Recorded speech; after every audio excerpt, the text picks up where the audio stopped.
All right, hello everyone. Welcome to another Community Connections. It is June the 20th. Happy belated Father's Day, which would have been on the weekend.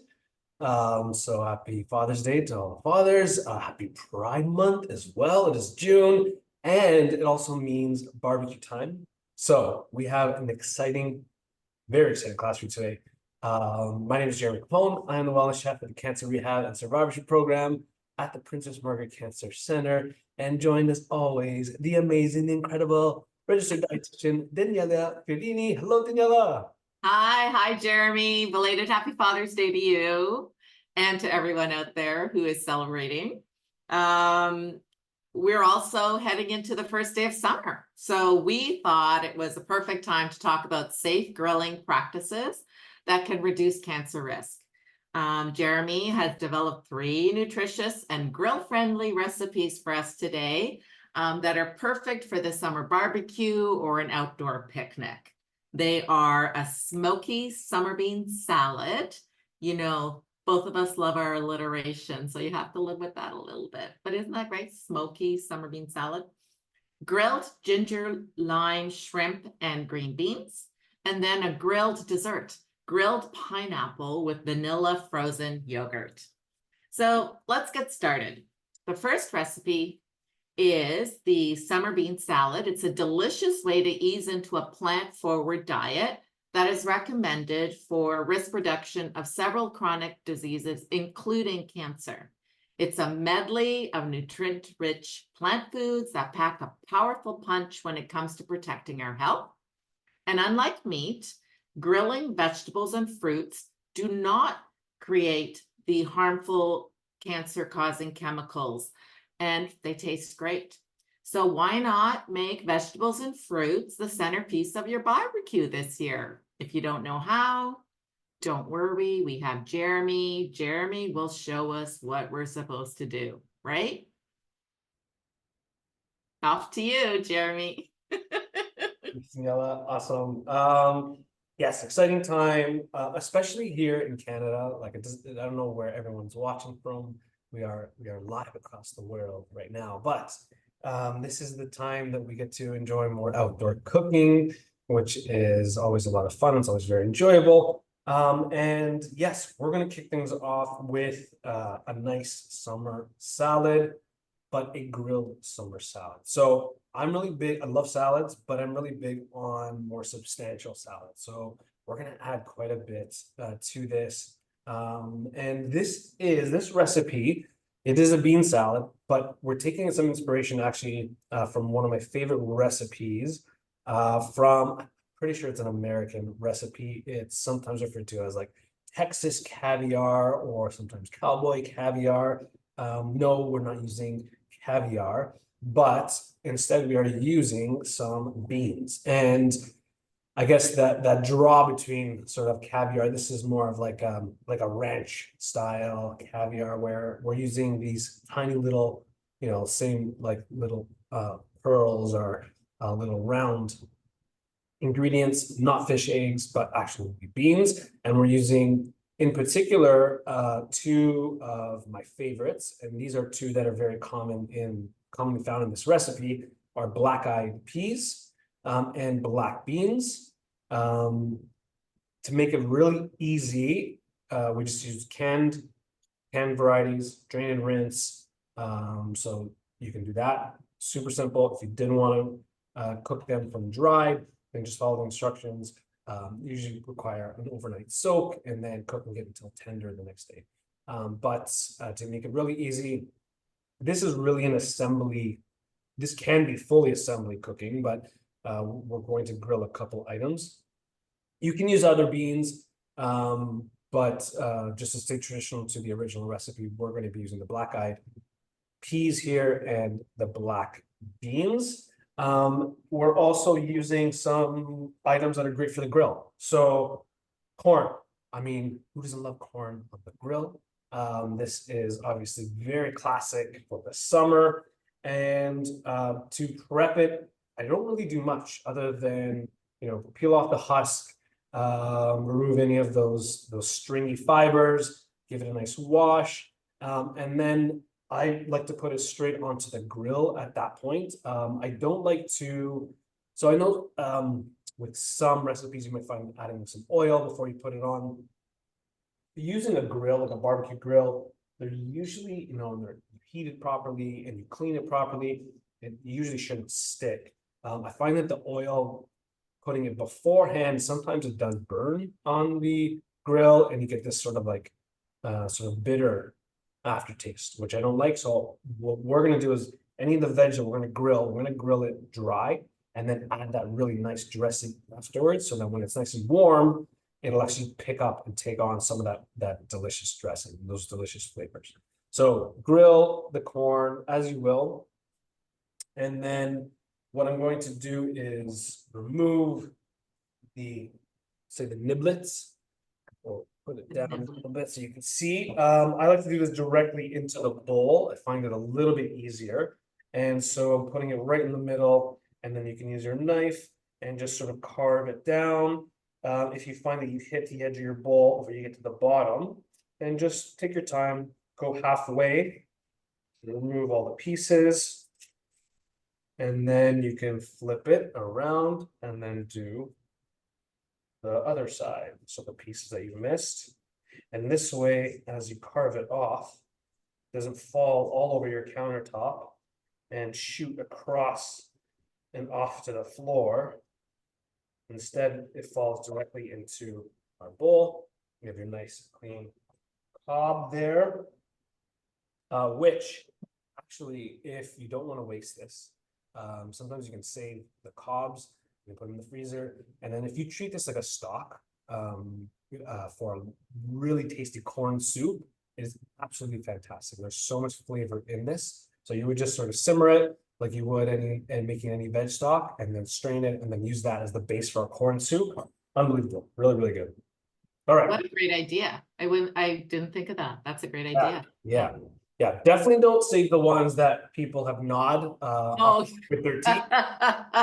Those will be discarded. But if you're cutting off the niblets like I did, then those can be used for sure. And so we have our nice, beautiful grilled corn niblets here. Now, if you want to use frozen corn, you can absolutely use frozen corn too. And you can saute that into just a regular pan to get a little bit of color on that. And that would work just as well. Any other veg that you want to add to this, you can add.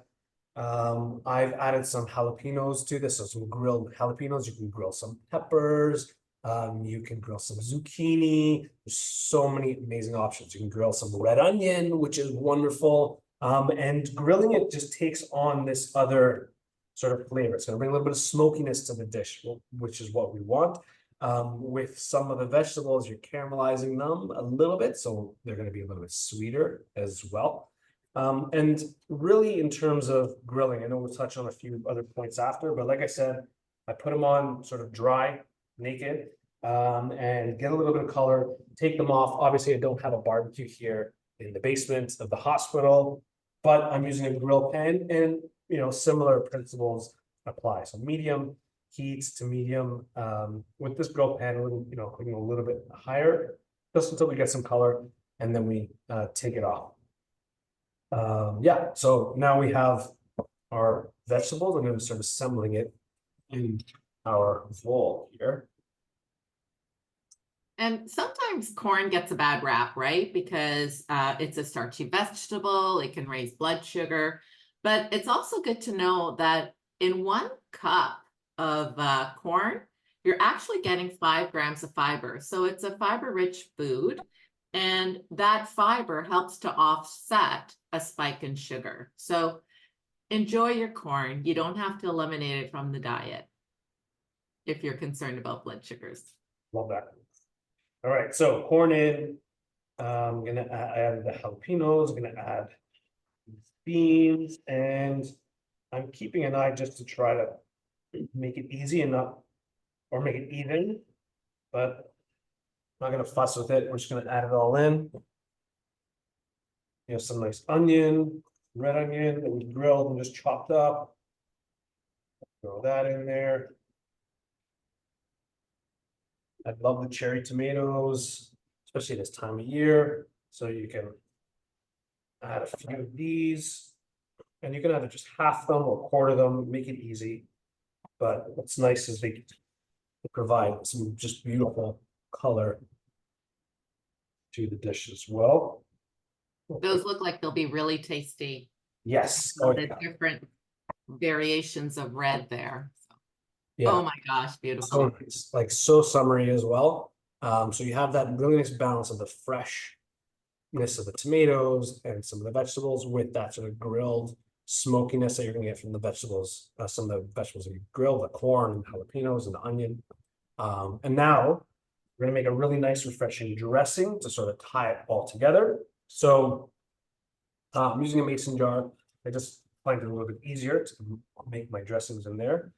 And you can use any vinegar, you can use lemon. I'm actually gonna use a little bit of balsamic vinegar here, which I don't use often.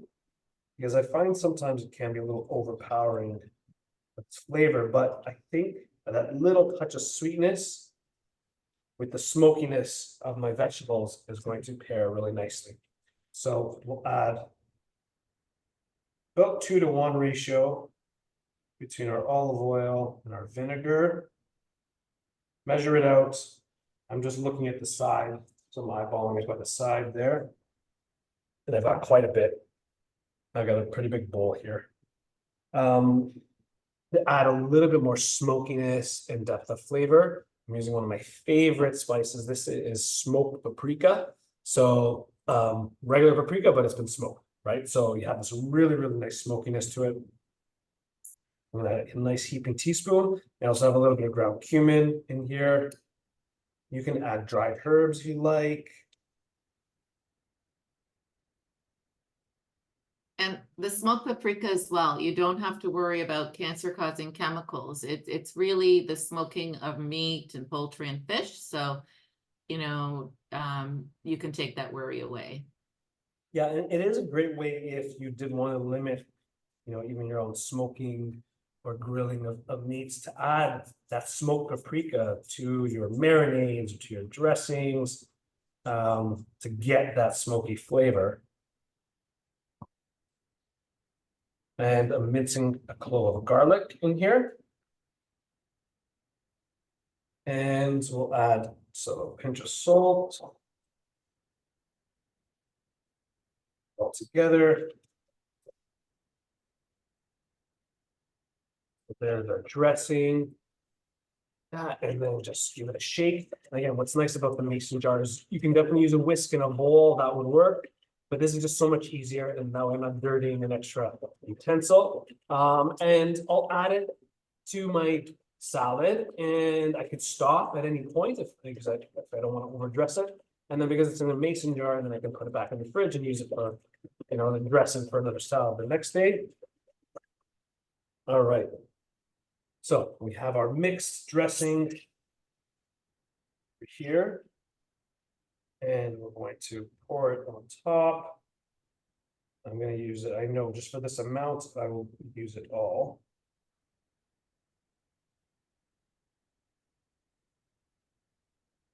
And this is great for, you have for like a gathering or a picnic.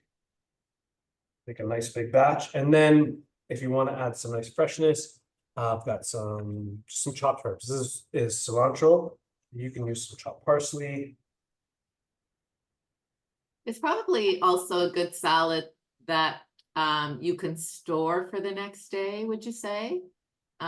Would still taste okay? Like, I'm just wondering about the tomatoes, but otherwise, like the beans and corn. Yeah, Should be actually, fine. I think it would probably even taste better the next day. Okay, there we go. Yeah, you're right with the tomatoes. I probably wouldn't push it too long, so I think a day would be great.